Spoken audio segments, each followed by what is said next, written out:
Thank you very much, Misbah. You can forward this message to one of our followers, which you just mentioned. देखिए आज़बान साहब, ये जो दो terms हैं, narcissism और स्केप्टिसिज्म, ये दो बिल्कुल डिफरेंट टर्मिनोलॉजीज हैं. नार्सिसिज्म एक नेगेटिव टर्म है और स्केप्टिसिज्म एक पॉजिटिव टर्म है. जो नार्सिसिस्ट होता है वो शख्स होता है जो खुद पसंद होता है. इसका उर्दू में नाम है नरगसियत, यानी अपने आप को पसंद करना. और इसकी सबसे बड़ी निशानी ये होती है कि जो नार्सिसिज्म का शिकार होता है बंदा, वो क्रिटिसिज्म को बिल्कुल नहीं बर्दाश्त कर सकता. नंबर एक, अगर कोई भी बंदा उसके किसी काम के ऊपर कोई एतराज करेगा तो उसको तकलीफ होनी शुरू हो जाएगी. और किसी जगह पर भी उसकी अथॉरिटी चैलेंज होगी, किसी जगह पर भी उसका सबसे प्रोमिनेंट होना चैलेंज होगा, तो उसको प्रॉब्लम होना शुरू हो जाएगा. उसके अंदर एक नफ्सियाती तब्दीलियां आनी शुरू हो जाएंगी, उसको दुख होना शुरू हो जाएगा, वो एंजाइटी उसको होनी शुरू हो जाएगी. अच्छा, इसके फिर डिफरेंट लेवल्स होते हैं. जो नार्सिसिज्म है उसको ब्रॉडली हम 3 में क्लासिफाई कर सकते हैं. एक नार्सिसिज्म वो होती है जिसको हम कहते हैं कि ग्रैंडुअर नार्सिसिज्म, जिसमें बंदा हर जगह पे जाके डोमिनेंट हो जाता है और हर जगह पर अपनी राय देना चाहता है और अपनी राय को वो बेहतर समझना चाहता है. अगर ये लोग आम लोगों के अंदर ही होना तो इतना नुकसान नहीं होता, लेकिन अगर किसी वजह से इनको अथॉरिटी भी मिल जाए, किसी ये डिपार्टमेंट के हेड हों, किसी जगह पर ये किसी लीडरशिप पोजीशन में हो, तो ये बड़े फिर मुश्किल हो जाते हैं. बाकी लोगों के लिए बहुत ग्रो करना मुश्किल हो जाता है.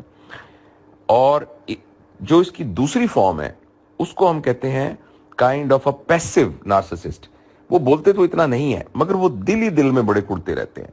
वो दिल ही दिल में हमेशा एक काइंड ऑफ एहसास कमतरी में मुब्तला रहते हैं. ऐसे 10 लोग में 10, यानी अगर वो 4 बच्चे हैं तो उनमें से एक जो है वो पैसिव नार्सिसिस्ट है और उसकी किसी ने तारीफ माँ बाप ने कर दी या किसी मेहमान ने कर दी, तो वो बेचारा उसके लिए बहुत मुश्किल होनी शुरू हो जाएगी.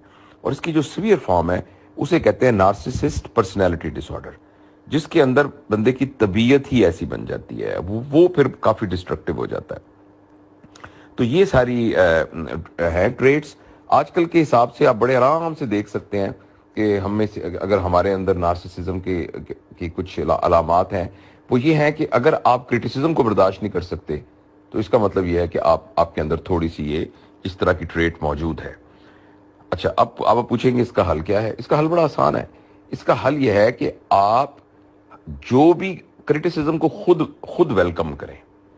वो लोग जिनके बारे में आपको पता है वो आपसे प्यार करते हैं, आपसे मोहब्बत करते हैं, वो आपके खिलाफ नहीं हो सकते और आपके बारे में जजमेंटल नहीं हो सकते, तो आप उन सबको ये कहिए कि मेहरबानी करके मेरे हर काम के ऊपर मुझे जरूर क्रिटिसाइज करें. और अगर वो और उसके बाद आप उसको ऑब्जेक्टिवली असेस करें कि जो क्रिटिसिज्म है ये लॉजिक पर बेस करती भी है कि नहीं करती, और उसको समझना शुरू करें. तो ये एक इसका हल होता है. दूसरा ये है कि आप लोगों के साथ एक कंपैशनेट तरीके के साथ जिंदगी गुजारना शुरू करें, तो आहिस्ता आहिस्ता ये नार्सिसिस्ट एटीट्यूड जो है ये खत्म हो जाता है. इसके मुकाबले में स्केप्टिसिज्म जो है वो एक पॉजिटिव टर्मिनोलॉजी है. उसका मतलब ये होता है कि आप किसी भी चीज को जस्ट इसलिए कबूल नहीं कर रहे कि लोग उसको कह रहे हैं, मेजॉरिटी उसको कह रही है, कोई मुकद्दस चीज है वो, इसलिए वो कोई ऐसी चीज है कि कोई बंदा बड़ा आपका कह रहा है, ठीक है ना, तो उस पर कबूल नहीं करते, बल्कि आप अपनी अकल पर उसको परखते हैं और परखने के बाद उसको कबूल करते हैं. दोनों सूरतों के अंदर, चाहे खासतौर पर स्केप्टिसिज्म के अंदर, जिस बंदे की बात को आप कबूल नहीं कर रहे और रद्द कर रहे हैं लॉजिक पर, लड़ते आप उससे फिर भी नहीं है और उसके साथ लड़ाई झगड़ा नहीं करते, उसको डांटने नहीं लग जाते, उसको झूठा साबित करने की कोशिश नहीं करते. तो ये दोनों में फर्क है. आप अपने ऊपर देख लीजिए कि आप लोगों को ना देखें कि लोग क्या कर, अपने ऊपर करके देख लीजिए कि क्या आप चीजों को लॉजिकली एक्सेप्ट करते हैं. और लेकिन जो बंदा बता रहा हो, गलत भी बता रहा हो, तो आप उसके खिलाफ नेगेटिव नहीं होते. तो आप बेसिकली स्केप्टिसिज्म है आपके अंदर, which is a positive trait. और लेकिन ये कि जो स्केप्टिसिज्म की भी एक कॉम्प्लिकेशन होती है जिसे हम कहते हैं डाउटिज्म, कि आप ना हर चीज पे ही शक करना शुरू कर देते हैं, ठीक है ना, हर चीज पे शक करना शुरू कर देते हैं. तो ये आप देख ले. लेकिन अगर आप जो पहली वाली बातें बताई हैं वो आपके अंदर ट्रेड है, तो आप ये 2 काम जो मैंने बताए हैं वो करना शुरू कर दें.